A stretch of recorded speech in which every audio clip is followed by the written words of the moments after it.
Bienvenue dans cette vidéo de comment créer un projet sous GitHub pour suivre les tâches associées à votre projet et donc comment faire une bonne gestion de projet.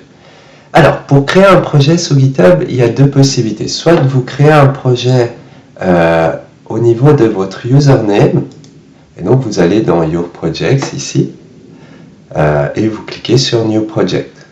Dans le cadre de nos cours, on ne va pas faire ça de cette façon parce que, en règle générale, vous recevez un assignment via GitHub Classroom et les projets sont les web repos au sein d'une organisation.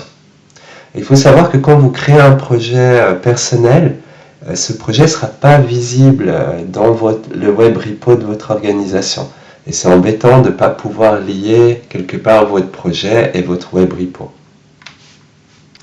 Du coup, vous allez créer un projet au niveau de l'organisation ici dans laquelle se trouve votre assignment. Là, et vous allez aller dans l'onglet Projet, cliquez sur New Project et vous allez choisir un template pour suivre les tâches. Alors, le meilleur template actuel, c'est le Team Backlog. Il correspond très bien à la façon dont nous vous encourageons à suivre vos tâches.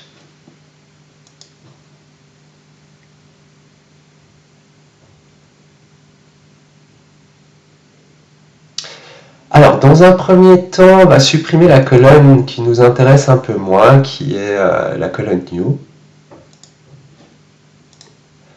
On pourrait réfléchir si on garde la colonne In Review, très utile quand vous développez des use cases et puis que le code est prêt et que vous faites par exemple une revue de code, eh bien vous allez mettre votre tâche ici. Mais voilà, dans certains projets, cette colonne n'est pas forcément utilisée. Alors, dans une prochaine vidéo, on va voir comment réellement gérer les tâches. Ici, on va plutôt voir comment mettre en place toute cette gestion de projet.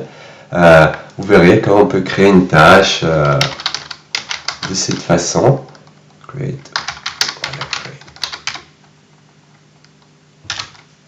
Voilà. Et on pourra après passer, par exemple, lorsqu'on commence à travailler cette tâche d'une colonne à une autre. Alors, pour bien configurer son projet, il faut lui donner un nom. On vous conseille de donner le même nom à votre projet que le repo associé. Ensuite, il est vraiment bien d'associer votre projet à votre web repo. Et donc pour ça, vous allez pouvoir retourner dans votre web repo. Et pour associer votre projet, vous allez ici dans Project et vous allez pouvoir faire Add Project. Et donc ici, le projet que vous venez de créer est visible.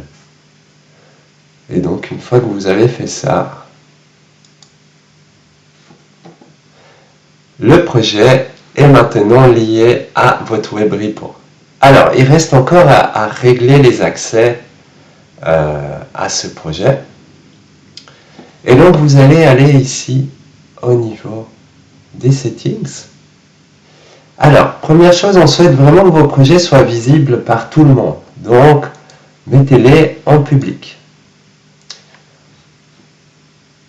Ensuite, une fois que c'est fait, vous allez ajouter des droits d'écriture corrects aux bonnes personnes. Alors, il ne faut pas que tous les gens dans l'organisation puissent écrire au niveau de votre projet.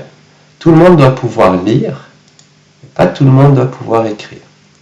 Et donc ici, vous voyez que actuellement, c'est que le membre du projet qui a créé le projet qui a le droit